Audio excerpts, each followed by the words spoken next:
Congress party ఏదైతే మేనిఫెస్టోలో పెట్టిన హామీల అమలుని కేంద్ర ప్రభుత్వ నిధులతో చేయాలి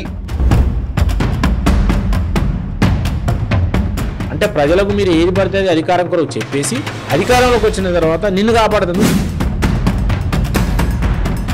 సంక్షేమంలో రిటర్న్స్ వస్తాయండి. ఏ సంక్షేమమైనా పేదలకు ఇచ్చే బియ్యం రిటర్న్స్ వస్తాయేమన్నా? బేసికల్లీ ఆర్థిక భారాన్ని తగ్గించడానికి ఏం చేస్తారు? కేంద్ర పన్నుల్లో రాష్ట్రాల వాటా పెంచాలంటే కేంద్రంలో దేవుని దయ వల్ల రాహుల్ గాంధీ రాలే, వచ్చేది ఉంటే నీకు దేశం నాశనం అయిపో బంగ్లాదేశ్ లాగా తయారు చేసి పెడతారు. కాంగ్రెస్ పార్టీ నేను 3 రాష్ట్రాలు చెప్పిన ఎక్కడ ఆర్థిక స్టెబిలిటీ లేదు, రాజకీయ స్టెబిలిటీ లేదు, చట్టవ్యతిరేక కార్యక్రమాలు, అవినీతి. పర్మిషన్లు ఉన్న తర్వాత సడన్ గా కూల్చివేతలు జరుగుతుండము. వీటి మీద ఆ డిపార్ట్మెంట్ వాళ్ళు ఇచ్చిన దాన్ని పెట్టుకొని చేస్తే ఇప్పుడు మమ్మల్ని ఎట్లా సస్పెండ్ చేస్తారని వాళ్ళంట. ప్రభుత్వానికి ఏమైనా కొద్దిగా మెడ మీద తలకాయ ఉండాలి కదా. నమస్తే, వెల్కమ్ టు నేషనలిస్ట్ హబ్. 16వ ఆర్థిక సంఘం ప్రతినిధులతో రాష్ట్ర ప్రభుత్వం నుంచి ముఖ్యమంత్రి, డిప్యూటీ సీఎం, అదేవిధంగా రాష్ట్ర ప్రధాన కార్యదర్శి భేటీ అయ్యారు. అండ్ ముఖ్యంగా ఈ 16వ ఆర్థిక సంఘానికి కొన్ని సిఫారసులు చేయడం జరిగింది. కొన్ని రాష్ట్ర ప్రభుత్వానికి నిధులు కేటాయించే విషయంలో కొన్నిటిని రీస్ట్రక్చరింగ్ చేయాలని కూడా చెప్పడం జరిగింది. అందులో ముఖ్యంగా రాష్ట్రాలకు పన్నుల ద్వారా జిఎస్డిపికి విషయంలో కావచ్చు, అండ్ జిఎస్డిపిని పరిగణలోకి తీసుకోవాలి, వాటాను నిర్ధారించాలని వారు చెప్పడం జరిగింది. అండ్ ఇప్పటికే 42% పన్నుల రూపంలో వచ్చేది రాష్ట్ర ప్రభుత్వానికి వచ్చే నిధులని 50% పెంచాలని కూడా చెప్పడం జరిగింది. అండ్ అంతేకాదు గ్యారంటీల గురించి, ముఖ్యంగా కాంగ్రెస్ పార్టీ ఏవైతే 6 గ్యారంటీలు ఇచ్చిందో వాటిని పెట్టుబడులుగా పరిగణించాలని చెప్తూ ఉన్నారు. బేసికల్లీ అవి రాష్ట్రంలో అమలు చేయాల్సిన విషయాలు కాబట్టి వాటికి నిధులు ఇవ్వాలి అనేది కేంద్ర ప్రభుత్వానికి చెబుతున్న అంశం. సో 16వ ఆర్థిక సంఘం ఈ సూచనల్ని పరిగణలోకి తీసుకుంటుందా లేదా అనే ఒక చర్చ ఉంటే, ఇంకొక వైపు ఇది నిజంగా కూడా కాంగ్రెస్ పార్టీ ఏదైతే మేనిఫెస్టోలో పెట్టిన హామీల అమలుని కేంద్ర ప్రభుత్వ నిధులతో చేయాలి అని అనుకోవడం ఎంతవరకు సమంజసం అనే ప్రశ్న ఇప్పుడు ఉత్పన్నమవుతోంది. అండ్ నిజంగా ఈ 16వ ఆర్థిక సంఘానికి రాష్ట్ర ప్రభుత్వం చేసిన సూచనలు, విన్నపాలు, వీటి గురించి మనం మాట్లాడదాం. అంతేకాదు ఈవెన్ రాష్ట్ర ప్రభుత్వం తన వ్యవహార శైలిలో, తన వైఖరిలోనే చాలా యూటర్న్స్ తీసుకుంటున్నట్టుగా కనబడుతుంది. అండ్ ప్రస్తుతం అనేక విషయాలు డైవర్షన్ పాలిటిక్స్ లోకి వెళుతుంది అనేది ప్రతిపక్షాల విమర్శ. దీని గురించి మనం డిస్కస్ చేద్దాం. ప్రస్తుతం అంతా ఉన్నారు బీజేపీ సీనియర్ నాయకులు వేణుగోపాల్ రెడ్డి గారు. నమస్కారం వేణుగోపాల్ రెడ్డి గారు, చర్చకు స్వాగతం. వేణుగోపాల్ రెడ్డి గారు, సో ఫస్ట్ ఈ 16వ ఆర్థిక సంఘం దృష్టికి రాష్ట్ర ప్రభుత్వం తీసుకొచ్చిన అంశాల గురించి ఫస్ట్ మీ ఒపీనియన్ ఏంటి? సార్, దీనికి ముందు ఒకసారి ఒక పార్లమెంట్లో నరేంద్ర మోడీ గారు ఒక మాట చెప్పారు. నేను 13 ఏళ్ళు ముఖ్యమంత్రిగా ఉన్నా ఒక్కరోజు కూడా నా రాష్ట్రానికి నిధులు ఇవ్వండి అని, లేకపోతే నా రాష్ట్రానికి పెండింగ్ ఉన్న నిధులు ఇవ్వని, లేదా అదనంగా నిధులు ఇవ్వని నేను ఎన్నడూ పోలేదు. ఎన్నడూ కూడా ప్రధానమంత్రి దగ్గర పోలేదు. పోయినా వేరే పని మీద పోయినా కానీ పోలేదు. నా అధికారులే పోయి ఏ డిపార్ట్మెంట్ నిధులు ఎక్కడ అవుతే ఆ అధికారులను కలిసి తెచ్చుకున్నారు తప్ప నేను అదనంగా రాష్ట్రానికి నిధులు ఇవ్వని అడగలేదు. సహజంగా వచ్చే నిధులే నాకు వచ్చినాయి. నా రాష్ట్రాన్ని ఎట్లా డెవలప్ చేసుకోవాలి, ఎట్లా పెట్టుబడులు రావాలని నేను సహజంగా చేసుకున్నా. దేశంలో ఇది ఒక భాగం. ఈ రాష్ట్రానికి సేవ చేస్తే దేశం డెవలప్ అయినట్టు అనే భావనతో నేను చేసిన. కాబట్టి ఏ రాష్ట్రానికి ఆ రాష్ట్రం సెల్ఫ్ సస్టైన్ అయ్యేటట్టు ప్లాన్ చేయాలి. కేంద్రం నుంచి రావాల్సిన ట్యాక్సెస్ డివాల్యూషన్ కానీ, ట్యాక్సెస్ ద్వారా వచ్చే డబ్బులు కానీ మిగతాయి కానీ చట్ట ప్రకారం వస్తుంటాయి. అవి స్కీమ్స్ కూడా చట్ట ప్రకారం వచ్చేటివి వస్తుంటాయి. దాన్ని పరివే చేయాల్సిన అవసరం లేదు అని ఆయన చెప్పిండు. నేను ఎందుకు మీకు ఇది చెప్తున్నా అంటే, ఒక రాష్ట్ర ముఖ్యమంత్రికి ఒక విజన్ ఉన్నది. ఒక రాష్ట్రాన్ని ఎట్లా డెవలప్ చేసుకోవాలి, కేంద్రం నుంచి సహజంగా వచ్చేటివి వస్తాయి. అదనంగా కావాలన్నప్పుడు అడిగితే తప్పేం లేదు. కానీ ఇక్కడ కాంగ్రెస్ పార్టీ నిన్న 2 రోజులు జరిగిన ఈ యొక్క ఆర్థిక సంఘం సమావేశంలో వాళ్ళ యొక్క ప్రభుత్వం యొక్క వైఫల్యాలను ఒప్పుకున్నారు. ఒక మాటలో చెప్పాలంటే ఒప్పుకున్నారంటే, నువ్వు కాంగ్రెస్ మేనిఫెస్టోలో 6 గ్యారంటీలు పెట్టి మీ గ్యారంటీలకు డబ్బులు లేక, గ్యారంటీలు అమలు చేయలేక ఈ డబ్బులు మీరు కేంద్రం నుంచి ఇవ్వండి అని చెప్పి నువ్వు అడుగుతున్నావు అంటేనే నువ్వు నైతిక బాధ్యత వహించాలి. అంటే నేను అమలు చేయలేను, మరి ఎందుకు చెప్పినావు నువ్వు ప్రజలకు? అంటే ప్రజలకు మీరు ఏది పడితే అది అధికారం కొరకు చెప్పేసి అధికారంలోకి వచ్చిన తర్వాత నిన్ను కాపాడుతుంది కేంద్రం నుంచి అదనంగా డబ్బులు ఇవ్వాలి. ఇది ఎక్కడ లేదు ఇట్లా. ఇది ఒక వాళ్ళు మాట్లాడేది రాజ్యాంగ విరుద్ధం.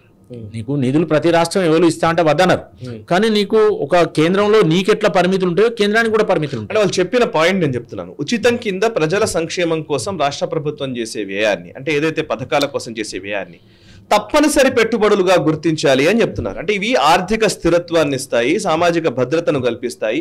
ఈ గ్యారంటీ పథకాలు ఏవైతే ఉన్నాయో ఇవి ఒక రకంగా చెప్పాలంటే పెట్టుబడిగా గుర్తించాలనేది వారికి ప్రతిపాదన. అంటే వాళ్ళ తెలివి ముఖాలలో కాదు, అరికాలలో కూడా లేదని చెప్తున్నా. సంక్షేమంలో రిటర్న్స్ వస్తాయండి. ఏ సంక్షేమమైనా పేదలకు ఇచ్చే బియ్యం రిటర్న్స్ వస్తాయా ఏమన్నా, లేకపోతే ఇంకేమన్నా మనం సంక్షేమ పథకాలు అమలు చేస్తే అవి రిటర్న్స్ వస్తాయా? అవి ఎట్లా పెట్టుబడులు అవుతాయండి? నువ్వు వెల్ఫేర్ వేరు, డెవలప్మెంట్ వేరు. ఉత్పాదక రంగాల మీద నువ్వు ఏదైతే పెడతావో డెవలప్మెంట్కు అది రిటర్న్స్ వస్తాయి. కానీ నువ్వు సంక్షేమానికి రిటర్న్ ఎందుకు వస్తుంది నీకు? సంక్షేమం అనేది ఇలా సంక్షేమం వేరు, ఫ్రీబీస్ వేరు. నువ్వు సంక్షేమం అనేది సమాజంలో ఉన్న అంతరాలను బ్యాలెన్స్ చేసేందుకు సంక్షేమం ఉంటుంది.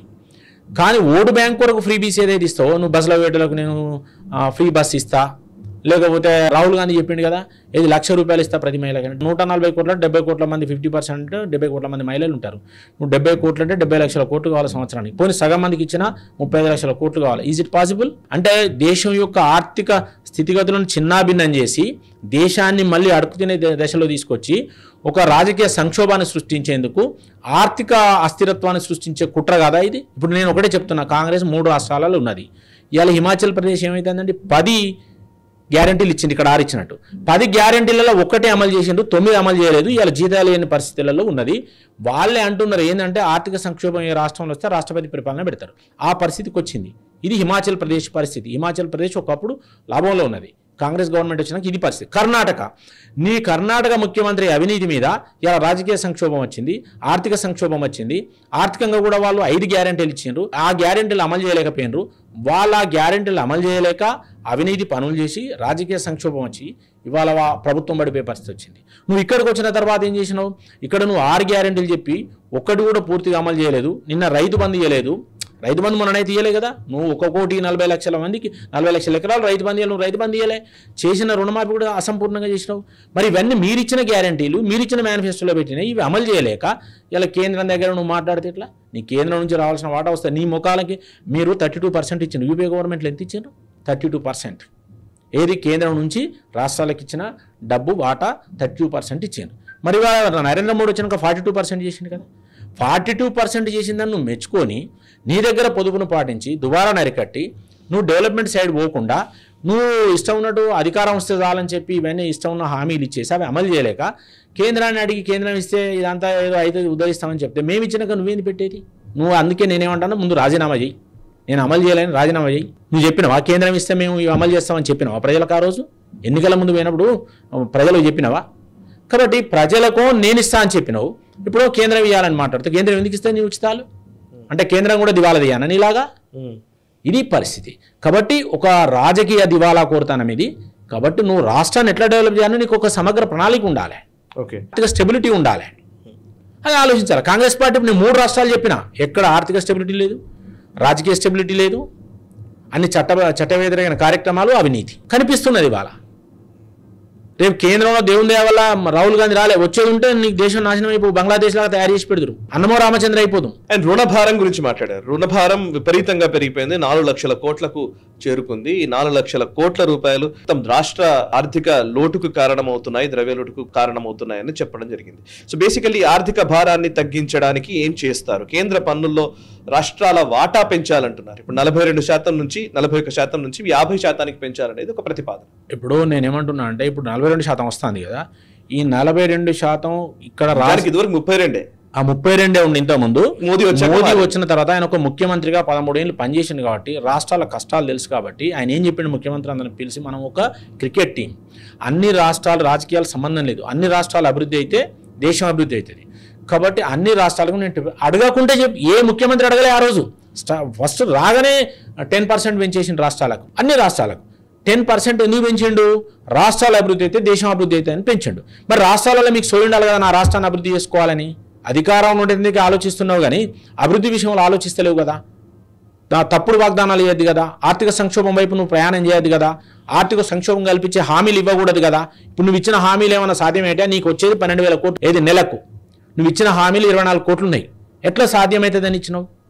కాబట్టి ఇది రాజకీయ దివాలా కోరదాం. ఇక రెండోది, ఇప్పుడు మీరు అడిగిన ప్రశ్న చెప్తున్నా. ఇప్పుడు మీరు అడిగిన దాంట్లో ఏంటంటే వీళ్ళు ఏమన్నారంటే ఇది ఒకటి 50% పెంచమన్నారు, 42% పెంచిండు కదా. అరుణ్ జైట్లీ గారు పార్లమెంట్లో చెప్పింది మీకు చెప్తున్నా, వచ్చిన ట్యాక్స్లో 42%, 100 రూపాయలు అయితే 42% వీళ్ళకి ఇస్తున్నారు.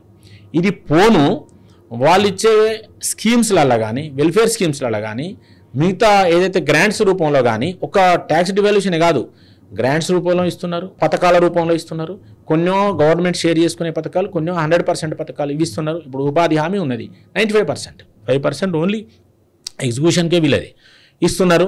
ఇవన్నీ ఇచ్చుకుంటూ నీకు రోడ్లు, రైల్వేసు ఇవన్నీ ఇస్తున్నారు అంటే రాష్ట్రాలకు. మరి ఇవన్నీ ఇచ్చిన తర్వాత వీటి కాస్ట్ ఎంత అవుతుందని లెక్కేసి పార్లమెంట్లో చెప్పిండు అరుణ్ జైట్లీ గారు. ఏం చెప్పిండంటే 76% ₹1 కేంద్రానికి వస్తే 76% రాష్ట్రాలకు పోతున్నది. ఇవన్నీ లెక్కేసి చెప్పిండు ఆయన. కావాలంటే రికార్డు ఉన్నది పార్లమెంట్లో. ఈ నరేంద్ర మోడీ గారి నాయకత్వంలో చెప్పారు 24%లో డిఫెన్స్ కానీ, గవర్నమెంట్ మెయింటెనెన్స్ కానీ, గవర్నమెంట్ ఇంకా ఇతరత్ర ఖర్చులు కానీ, ఇవన్నీ మిగతా సెంట్రల్ గవర్నమెంట్ నడిపేందుకు కావాల్సినవన్నీ ఇవన్నీ ఉన్నాయి. కానీ 76% రాష్ట్రాలకు పోతున్నది టోటల్ కేంద్రానికి వచ్చిన ప్రతి రూపాయలు అని చెప్పారు. తర్వాత ఇంకొక పిచ్ ఉన్నది. ఈ ప్రాంతీయ పార్టీలో ఏం చేస్తానంటే ఇవాళ నేషనల్ పార్టీ, కాంగ్రెస్ కూడా అదే మాట్లాడుతుంది. ఇంతకుముందు మాట్లాడకపోయేది, ఎందుకంటే నేషనల్ పార్టీ కదా. ఏం మాట్లాడుతాండ్రు, మా రాష్ట్రాలకు ఇంత పోతుంది, రాష్ట్రాల నుంచి డబ్బు ఇంత పోతుంది, అలా మాకు ఇంతే వస్తుందని మాట్లాడుతున్నారు. ఇది దివాలా కొడతాను. ఎందుకంటే నువ్వు హైదరాబాద్లో వచ్చిన ఇన్కమ్ ఆదిలాబాద్లో కూడా ఖర్చు పెడతావు కదా. మరి ఇప్పుడు హైదరాబాద్లో అట్నే మాట్లాడితే ఏం జవాబు చెప్తావు? దేశం అనేది ఒక యూనిట్గా చూడాలి. దేశం అనేది ఒక మన శరీరాన్ని యూనిట్గా చూసినట్టు దేశాన్ని ఒక యూనిట్గా చూడాలి. ఇప్పుడు హిమాచల్ ప్రదేశ్ ఉన్నది, ఉదాహరణ చెప్తున్నా, లేదా ఉత్తరాఖండ్ ఉన్నది, బార్డర్ స్టేట్స్ ఉన్నాయి. బార్డర్ స్టేట్స్లో ఆడ ఇన్కమ్ రాదు, కానీ ఖర్చు పెట్టద్దా, ఆడ డెవలప్మెంట్ చేయొద్దా, రోడ్లు వేయద్దా, ఎలక్ట్రిసిటీ చేయద్దా? దేశాన్ని యూనిట్గా తీసుకొని చేస్తారు. అత్యధిక ఆదాయం ముంబై నుంచి వస్తుంది, ముంబైలోనే ఖర్చు పెడతారా? కాబట్టి వీళ్ళకు ఒక నేషనల్ అంటే ఒక జాతీయ దృక్పథం లేదు, ఏది లేదు. కేవలం ఒక నేరో మైండ్తోని ఇవాళ ఒక డిస్ట్రక్టెడ్ మైండ్తో మాట్లాడుతున్నారు. కాబట్టి ఒక ముఖ్యమంత్రి స్థాయిలో ఉన్నోళ్ళు, మంత్రులుగా ఉన్నోళ్ళు ఒక ప్రాంతీయ తత్వాన్ని రెచ్చగొట్టే విధంగా కర్ణాటక ముఖ్యమంత్రి పోయి ధర్నా చేసిండు. ఆడ రాష్ట్రాలకు మాకు సౌత్కి ఆయన ఉంటుందా? చట్ట ప్రకారం ఆర్థిక సంఘం మేము తీసుకొచ్చినావా? కాంగ్రెస్ ఉన్నప్పుడు లేదు ఆర్థిక సంఘం, మీరు తీసుకొచ్చిందే కదా. కాబట్టి ఇవన్నీ కూడా ఒక దేశాన్ని డివైడ్ చేసి ప్రాంతీయ అసమానతలు సృష్టించి భాష, లేదంటే ఇవాళ భాష గురించి అమెరికాలో మాట్లాడుతున్నాడు. హిందీ తప్ప వేరే భాషలు, అరే హిందీ తప్ప వేరే భాషల మీద నియంతృత్వం చేస్తానని మాట్లాడు. ఎక్కడ నియంతృత్వం చేసిండ్రు? ఎక్కడ కానీ ఫస్ట్ లాంగ్వేజ్ ప్రాంతీయ భాష ఉన్నది. కాబట్టి ఇలాంటివన్నీ దేశ వ్యతిరేక చర్యలు, దేశ వ్యతిరేకమైన మాటలు కాంగ్రెస్ పార్టీ రాహుల్ గాంధీ నాయకత్వంలో మాట్లాడడం అలవాటైంది. ఇందిరాగాంధీ నాయకత్వంలో ఇట్లా లేకుండే. కాబట్టి ఇప్పుడు నిన్న వచ్చిన నీతి ఆయోగ్లో వీళ్ళు మాట్లాడిన ప్రభుత్వ వైఫల్యాలను ఒప్పుకున్నారు. Right sir. ఇక నెక్స్ట్ హైడ్రా గురించి కూడా మనం మాట్లాడాలి ఒకసారి. హైడ్రాకి సంబంధించి మొన్న మీరు ఇచ్చిన ఇంటర్వ్యూలో మీరు అనేక విషయాలు చెప్పారు. దాని మీద విపరీతమైన రెస్పాన్స్ వస్తుంది. నిజంగా చాలా మంది నుంచి అక్రమ నిర్మాణాలు అని చెప్పి కూల్చేస్తుంటే వాటిల్లో ఉన్న నిజంగా పేదల ఇళ్లను కూల్చుతున్న విషయాలు, పర్మిషన్లు ఉన్న తర్వాత సడన్ గా కూల్చివేతలు జరుగుతుండము, వీటి మీద కొత్త చర్చ అయితే మొదలైంది. సో ఈవెన్ ఈటల రాజేందర్ గారు కూడా దీని గురించి ఒక సుదీర్ఘమైన ఇంటర్వ్యూ నేషనల్ స్టెప్కి ఇచ్చారు. అండ్ అందులో కూడా ఆయన చాలా క్లియర్గా చాలా విషయాలు వివరించారు. సో ఇవాళ ఒక లేటెస్ట్ న్యూస్ ఏంటంటే హైడ్రా ఆక్రమణదారుల నుంచి ఇప్పటి వరకు 100 ఎకరాలకు పైగా స్థలాన్ని స్వాధీనం చేసుకున్నట్టు వెల్లడించినట్టు తెలుస్తోంది. సుమారు జిహెచ్ఎంసీ పరిధిలో మొత్తం 23 ప్రాంతాల్లో 262 అక్రమ నిర్మాణాలను కూల్చివేసి 111.72 ఎకరాల భూమిని స్వాధీనం చేసుకున్నట్లు ప్రభుత్వానికి ఒక నివేదిక సమర్పించింది. సో ఎఫ్టీఎల్ గానీ బఫర్ జోన్ లో గానీ వీటిలో ఉన్న నిర్మాణాలను కూల్చివేస్తున్న సంఘటనలు కొనసాగుతున్నాయి. కొంతమంది కోర్టులను ఆశ్రయిస్తున్నారు. కోర్టులు కూడా కొన్ని నిర్మాణాల విషయంలో స్టేలు ఇస్తున్నాయి. అండ్ ఆల్రెడీ ఉన్న స్టేలని బేఖాతరు చేసి నిర్మాణాలు కూల్చివేస్తున్నారన్న ఆరోపణలు ఉన్నాయి. ఇది ఇంకాస్త కాంప్లికేటెడ్ వ్యవహారంగా మారుతోంది. అండ్ ఈవెన్ రేవంత్ రెడ్డి గారు అంటున్నారు మొన్న వరదలు వచ్చిన సందర్భంలో అసలు యాక్చువల్లీ ఖమ్మం వరదలకు కారణమే ఈ అక్రమ నిర్మాణాలు, ఈవెన్ జిల్లాల్లో కూడా మేము హైడ్రాని విస్తరిస్తాము అని చెప్తున్నారు. సో ఇంకా కొంచెం కాంప్లికేట్ అవుతుందా, లేకపోతే పక్కదారి పడుతుందా? అసలు లక్ష్యం అసలు నెరవేరుతారంటే కనబడుతుందా లేదా? అంటే వీళ్ళు ఎట్లయిపోయినంటే వరదలు వస్తే ప్రకృతి విపత్తు. అది ప్రకృతి విపత్తు వల్ల 364 మిల్లీమీటర్ల వర్షం పడ్డది ఖమ్మంలో. మామూలుగా అంత ఎప్పుడు పడది. కాబట్టి ఒక్కసారి వర్షం పడ్డప్పుడు వరదలు వస్తాయి, సహజం. ప్రభుత్వాలు ఎవరు ఉన్నాయని కదా. దాని నుంచి ఎట్లా ప్రజలను కాపాడాలి, ఎట్లా దాని నుంచి మనం రిలీఫ్ కావాలని ఆలోచించాలి. కానీ ఆడ ఎవరైనా అడ్డం పెడితే మొత్తం ఇప్పుడు వరదలు వచ్చి కొట్టుకపోయినా తప్పది. రెండోది, ఇప్పుడు మీరు అడిగిన దాంట్లో హైడ్రా విషయంలో వాళ్ళు చెప్పిన దాంట్లో 111 ఎకరాలు ప్రభుత్వ భూమి కాదు, ఎఫ్టీఎల్లో కానీ బఫర్ జోన్లో కూలగొట్టినాయి అని ప్రైవేట్ ల్యాండ్స్. అంటే ఆ కూలగొట్టిన వాటిల్లో వచ్చిన ప్లేస్ని వాళ్ళు చెప్తున్నారు, కానీ అది ప్రభుత్వ భూమి కాదు నాకు తెలిసినంతవరకు. ఒకవేళ ప్రభుత్వ భూమి అయితే ఇది ప్రభుత్వ భూమి అని చెప్పు, సరే పలానా ఇన్ని ఎకరాలు పలానా కాడ ప్రభుత్వ భూమి మేము ఎక్వైరీ చేసినాం, దీని వాల్యూ ఇంత అని చెప్పు, ఒక శ్వేతపత్రం ప్రకటించి మేము నమ్ముతాం. ఒకటి. రెండోది, హైడ్రాకు ఆబ్జెక్ట్ లేదు, హైడ్రా అనేది చట్ట విరుద్ధంగా వ్యవహరిస్తున్నది అనేది ఇప్పుడు అందరు చెప్తున్నారు. మీరు ఒక 4-5 దీని మీద చాలామంది చాలా ఇన్ఫర్మేషన్ మీరు బయటికి లాగిన, చాలామందితో వీడియోలు చేసిండ్రు, నేను చూశాను. ఇందులో నేనేం చెప్తున్నా అంటే ఫస్ట్ ఇందులో ఒక సమగ్రమైన ప్లాన్ లేదు. ఇప్పటి నుంచి ప్రభుత్వం వచ్చిన తర్వాత ఈ యొక్క హైదరాబాద్ సిటీలో రింగ్ రోడ్ లోపల ఒక కార్పొరేషన్, మొత్తం హైదరాబాద్ గ్రేటర్ హైదరాబాద్ కార్పొరేషన్ ఒకటే చేస్తామనుకున్నప్పుడు దీంట్లో ఒక సమగ్రమైన ప్రణాళిక తీసుకురావాల్సిన అవసరం ఉంది. ఒక మాస్టర్ ప్లాన్ అనేది 50-40 సంవత్సరాల కింద చేసిన మాస్టర్ ప్లాన్ల మీద వీళ్ళు పోతున్నారు తప్ప ఇప్పుడు అప్డేట్ లేటెస్ట్గా మాస్టర్ ప్లాన్లు తయారు చేయలేదు. ఇక్కడ కూడా హైదరాబాద్లో కూడా మాస్టర్ ప్లాన్ 2012-13లో వచ్చింది. వచ్చినా కూడా హైదరాబాద్ మాస్టర్ ప్లాన్ వేరే, లేకపోతే ring road master plan, ring road లోపు ఉన్న మాస్టర్ ప్లాన్ వేరే, ఎయిర్పోర్ట్ మాస్టర్ ప్లాన్ వేరే, రింగ్ రోడ్ అవతల మాస్టర్ ప్లాన్ వేరే, ఇట్లా రకరకాల హెచ్ఎండిఏ మాస్టర్ ప్లాన్ వేరే, దేనికి సమయం లేదు. తర్వాత అన్నిటికన్నా ముఖ్యమైన విషయం ఏంటంటే వీళ్ళు చెప్తాను కదా, నిన్న చాలామందితో మాట్లాడినప్పుడు చెప్తున్నారు, అసలు ఇప్పటి వరకు ఎఫ్టీఎల్ అనేది ఏదైతే ఉన్నదో ఈ సిటీ పరిధిలో ఉన్న ఏదైతే అర్బన్ లేక్స్ అంటాం, రూరల్ లేక్స్ అంటే వ్యవసాయం ఉంటుంది, అర్బన్ లేక్స్ అంటే వ్యవసాయం ఉండదు. ఈ అర్బన్ లేక్స్ ఎఫ్టీఎల్ పెట్టలేదని చెప్తున్నారు అధికారులు ఏం చెప్తున్నారంటే ఇప్పటి వరకు అర్బన్ లేక్స్కు అసలు ఎఫ్టీఎల్ ఫిక్స్ చేయలేదు, నువ్వు ఎఫ్టీఎల్ ఫిక్స్ చేయముందే ఎఫ్టీఎల్ ఎట్లా అంటున్నావు అని అన్నారు. కరెక్ట్. రెండోది ఏం చెప్తున్నారంటే అర్బన్ లేక్స్కు ఎఫ్టీఎల్ అవసరం లేదని చెప్తున్నారు. ఎందుకంటే వ్యవసాయం లేదు కాబట్టి నువ్వు ఆ లేక్ను డెవలప్ చేయాలన్నప్పుడు ఒక లేక్ ప్రొటెక్షన్ కమిటీ వేసి దానికి ఒక ప్లాన్ చేసి దాన్ని డెవలప్ చేయాలి. అది 2020లో lake protection government of India చెప్పిన తర్వాత ఒక లేక్ ప్రొటెక్షన్ చేయాలని చెప్పి ఒక రూల్స్ ఫ్రేమ్ చేశారు. కానీ గమ్మత్ ఏంటంటే దీన్ని మాస్టర్ ప్లాన్లో దీన్ని ఇంక్లూడ్ చేయలేదు.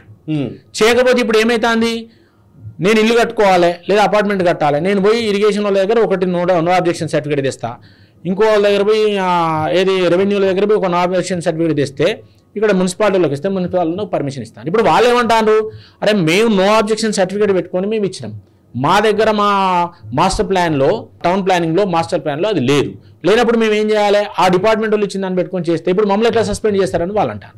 ప్రభుత్వానికి ఏమైనా కొద్దిగా మెడ మీద తలకాయ ఉండాలి కదా. కాబట్టి వాళ్ళు లేదు. కాబట్టి నువ్వు చెరువులు, కుంటలు, ట్యాంక్స్ ఏవైతే ఉన్నాయో దాటిని ఇప్పటికైనా మేము ఏం చెప్తున్నామంటే పర్మిషన్ ఉన్నాయి ఏంటి ఒక కేటగిరీ, పర్మిషన్ లేని ఒక కేటగిరీ, తర్వాత పేదలు కట్టుకునే ఒక కేటగిరీ. పేదలు ఏదైతే నువ్వు నాలాలు కానీ చెరువులు కానీ కుంటలు కానీ ఉంటే రీహాబిటేషన్ ఇయ్యి, తర్వాత పర్మిషన్ లేకుండా కట్టుకునే ఉంటే తీసేయి, మేము వద్దంటలేం, అది కూడా చూడు రెగ్యులరైజ్ చేసే అవకాశం ఉన్నదా. రేవంత్ రెడ్డి గారు చెప్పింది కదా వీడియోలో, ఏది మన ఇంతకుముందు ముఖ్యమంత్రి కాకముందు చెప్పిండు కదా అయ్యప్ప స్వామి సొసైటీలో, అది సోషల్ మీడియాలో రన్ అవుతుంది, వాళ్ళకు రెగ్యులేషన్ స్కీమ్ పెడితేంది, రెగ్యులైజ్ చేసేది, గవర్నమెంట్ పైసలు వస్తాయి అని చెప్పిండు కదా. మరి ఇప్పుడు నీకు అది లేదా? ఇప్పుడు నువ్వు పేదలే కూల్చేస్తావా? నువ్వు అప్పుడు పేదలే కూల్చేద్దాన్నావు కదా, 200-300 ఎట్లా కూల్చేస్తావు అన్నావు కదా. మరి ఇప్పుడు నీకు అది లేదా? అంటే నువ్వు గవర్నమెంట్లోకి వచ్చినాక అది మర్చిపోయినావా? అంటే ప్రతిపక్షంలో ఒకటి మాట్లాడతావు, ఇప్పుడు ఒకటి మాట్లాడతావా? అట్లనే ఈ పర్మిషన్ తీసుకొని కట్టుకున్న వాళ్ళు ఏవైతున్నాయో ఇప్పుడు అందరు ఏమంటారు, లేక్ను డెవలప్ చేయాలనుకున్నప్పుడు కూల్చాల్సిన అవసరం లేదు, ప్రైవేట్ ల్యాండ్లో కట్టుకున్నాడు వాడు, ఆ ఉన్నదాన్ని డెవలప్ చేయి ముందు.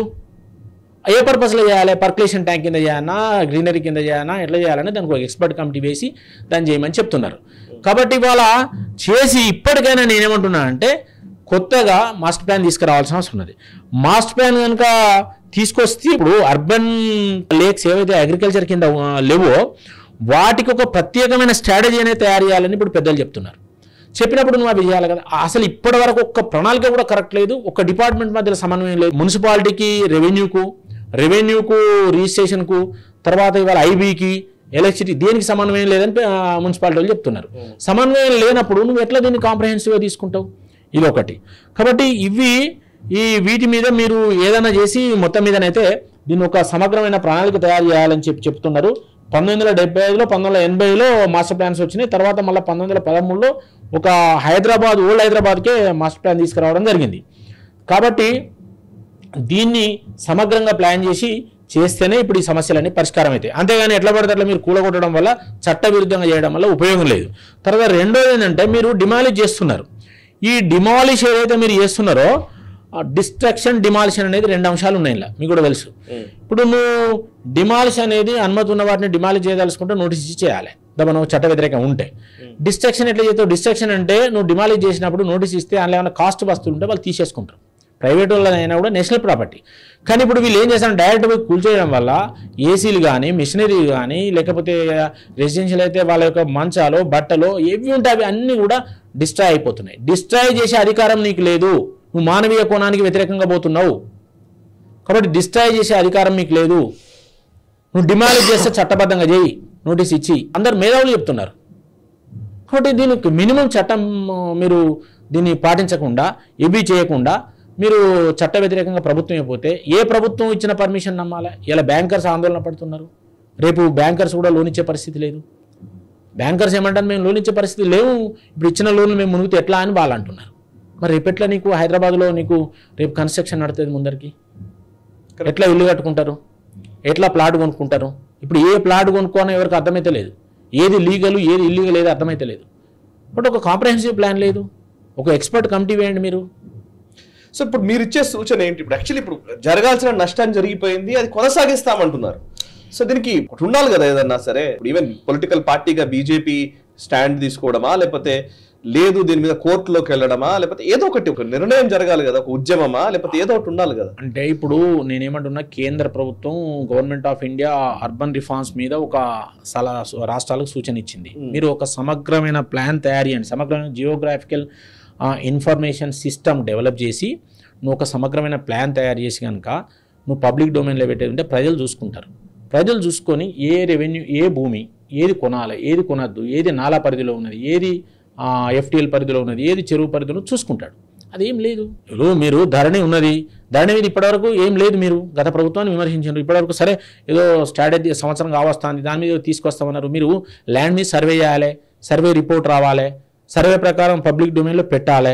ఏది ప్రభుత్వ భూమి, ఏది ప్రైవేట్ భూమి, ఏది నాలా కింద ఉన్నది, ఏది ఎఫ్టీఎల్లో ఉన్నది, దేనికి బఫర్ జోన్ ఉన్నది, దేనికి బఫర్ జోన్ లేదు, ఇవన్నీ క్లారిటీగా ఉండి నువ్వు పబ్లిక్ డొమైన్లో పెడితే పబ్లిక్ ఇవాళ ఆన్లైన్లో ఇట్లా చూసుకుంటారు. సెంట్రల్ గవర్నమెంట్ చెప్తున్నది గుజరాత్లో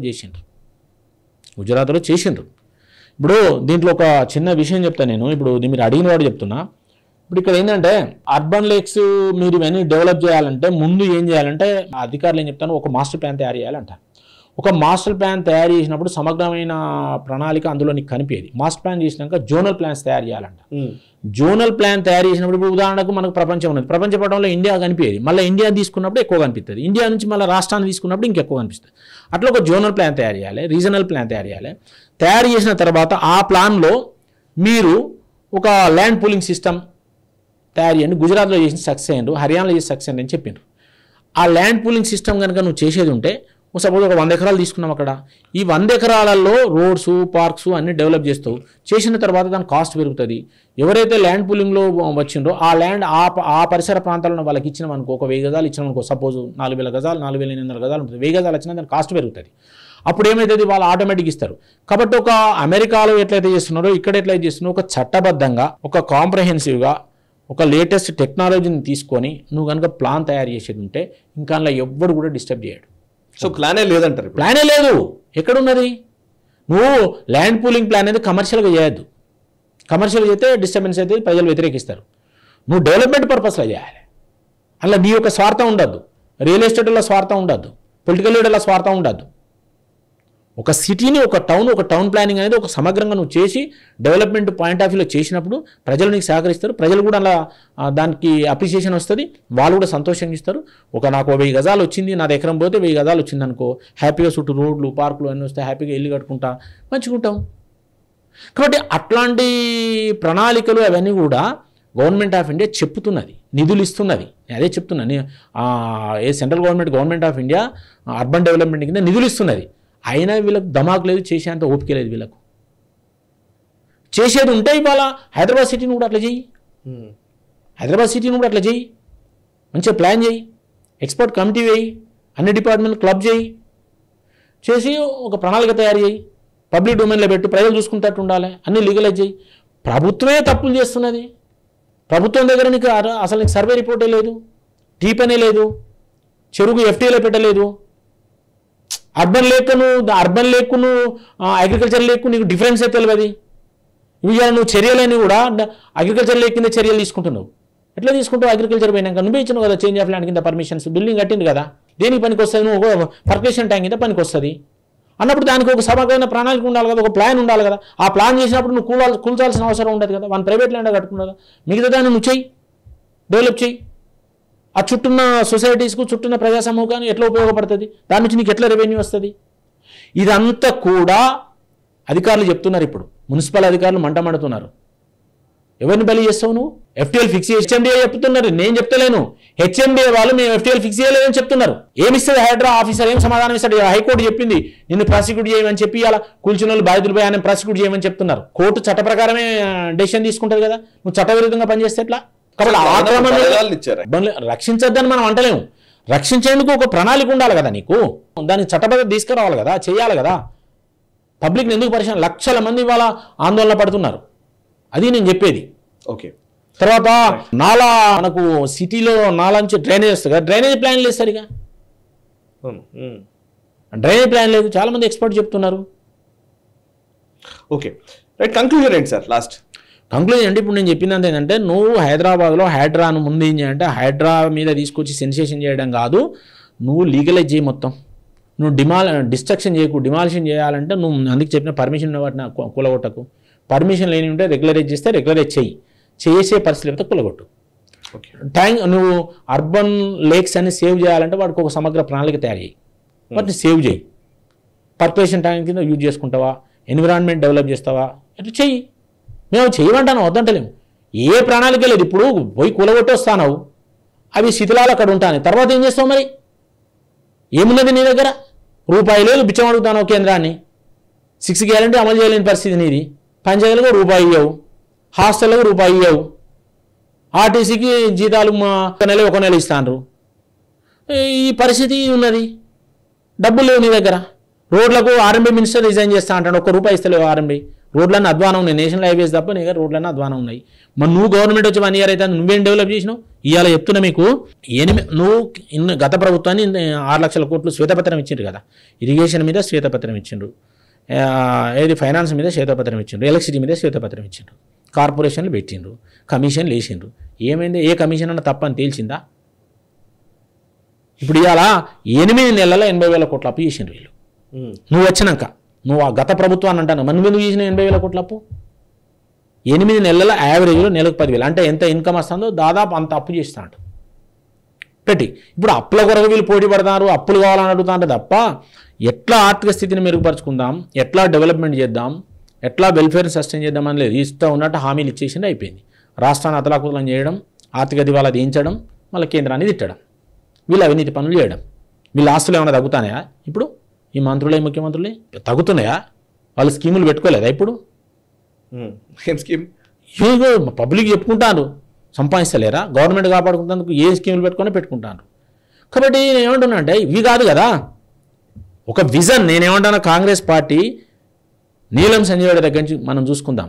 పర్సనాలిటీస్ విజయ భాస్కర్ రెడ్డి, పివి నరసింహారావు, జలగం వెంగళరావు, మరి చెన్నారెడ్డి, వైఎస్ రాజశేఖర రెడ్డి, కిరణ్ కుమార్ రెడ్డి వరకు, రోషయ్య గారి వరకు పరిపాలించిన వాళ్ళందరూ కూడా ప్రజాస్వామ్యాన్ని గౌరవించిండ్రు, ప్రతిపక్షాలను గౌరవించిండ్రు, డెవలప్మెంట్ మీద పనిచేసి వాళ్ళు కట్టిన ప్రాజెక్టులు వాళ్ళు కట్టిన అన్నీ ఉన్నాయి కదా, ఇప్పుడు కనిపిస్తున్నాయి కదా. మరి కాంగ్రెస్ కల్చర్ నేర్ ఎక్కడది? కాంగ్రెస్లో గతంలో స్వతంత్రం వచ్చిన కాంచి 52 సంవత్సరాలు పరిపాలించారు. వాళ్ళు ఎట్లా పడితే చెప్తూనే కొడతా, ఇట్లా కొడతా, అట్లా కొడతా అని తిట్టలే ఇవ్వడం పెడితే వాళ్ళను ఒక ముఖ్యమంత్రిగా ఉండి ఉన్నారు. మరి చెన్నారెడ్డి గారు మారే కాకతీయగాలో చిన్న డిస్ట్రక్షన్ ఉంటే మా రాజేశ్వరరావు గారు చెప్పిండ్రు, సార్ పలానా కాడ డిస్ట్రక్షన్ అనేది తీసేయాలి, తీసేస్తే 40-50 ఎకరాలు నీళ్ళు వస్తుందంటే ఇంజనీర్ని పిలిచి అప్పుడే అడిగిండు చింతగడ్డ గెస్ట్ వాళ్ళు. అడిగిన వాళ్ళే కరెక్టే సార్ అన్న, yes this is my Jio proceed అని చెప్పి అప్పుడే టైప్ కొట్టి ఇచ్చేసిండు. అది జెంటిల్మెన్. కానీ నువ్వు ప్రతిపక్షమా, బీజేపీ అట్లా చూడలే. కాబట్టి ఇవాళ నేనేమంటున్నా, మంత్రులు ముఖ్యమంత్రులు ఇప్పుడు వాళ్ళ కాంగ్రెస్లోని కోఆర్డినేషన్ లేదు, దాని నుంచి ఎట్లా అధిగమించాలి అనే దాని కొరకు ఇవన్నీ డైవర్షన్ స్కీములు. డైవర్షన్ స్కీములు ఇవన్నీ. నువ్వు స్కీమ్ను హైడ్రా, నువ్వు లేక్స్ని కానీ ప్రభుత్వ భూములను కాపాడతా అంటే నిన్ను బ్రహ్మాండంగా గౌరవిస్తాం, మేము దానికి వ్యతిరేకం కాదు. కానీ నువ్వు చేస్తున్న పని వాటిని కాపాడేందుకో, వాటి డెవలప్ చేసేందుకో అవి కాదు నువ్వు చేసేది, అవి చేస్తలేవు. ఓకే, అట్లా నేను అంటున్నాను. నేను కూలగొట్టాలనే దానికి, నేను ఇల్లీగల్గా ఉన్నదాన్ని, ఆక్రమించిన దాన్ని కూలగొట్టాలని నేను చెప్తున్నాను. కానీ పొరపాటు జరిగిందని సరిదిద్దాలి కదా. సరిదిద్దగలిగితే సరిదిద్దు, పెనాల్టీ, ఎన్నో అంశాలు ఉన్నాయి కదా. నువ్వే చెప్పినావు కదా, అయ్యప్ప సొసైటీ మీద చెప్పినావు కదా, అది ఇప్పుడు నీకు ఇంప్లిమెంట్ కాదా అని నేను అడుగుతున్నా. కరెక్ట్, నువ్వు చెప్పిందే చెప్తున్నాను, ఈ భాషలోనే చెప్తున్నా నేను. కరెక్ట్. అట్లా కాబట్టి రాష్ట్రాన్ని నువ్వు కూడా 80,000 కోట్ల అప్పులు తెచ్చినావు 8 నెలల, ఎట్లా మాట్లాడతారు? Okay sir, right sir, thank you very much Venugopal Reddy garu, చాలా విషయాలు అద్భుతంగా వివరించారు. Thank you very much. Let's see ప్రజలు ఏమనుకుంటున్నారో మీరు మీ అభిప్రాయాలు తెలియజేయండి. And at the same time ఈ వీడియోని ఎక్కువ మందికి రీచ్ చేసే ప్రయత్నం చేయండి. నేషనలిస్ట్ హబ్ జాతీయవాద జర్నలిజాన్ని మీకు అందించే ప్రయత్నం చేస్తోంది. మనసా వాచా కర్మణ దేశహితం కోసం పరితపిస్తోంది. నేషనలిస్ట్ హబ్, NH టీవీ, అదేవిధంగా NH ప్రైమ్ OTT ఛానల్ ని సబ్స్క్రైబ్ చేసుకోవాల్సిందిగా విజ్ఞప్తి చేస్తున్నాను. నమస్తే. ఈ వీడియో మీకు నచ్చినట్టయితే లైక్ చేయండి, 10 మందికి షేర్ చేయండి. అలాగే కామెంట్ల రూపంలో మీ అభిప్రాయాలను మాతో పంచుకోండి. Nationalist hub group of channels ను సబ్స్క్రైబ్ చేసుకుని తెలుగునాట జాతీయవాద జర్నలిజాన్ని ప్రోత్సహించండి. ఈ వీడియో కింద ఉన్న బెల్ ఐకాన్ పై క్లిక్ చేయడం మర్చిపోవద్దు.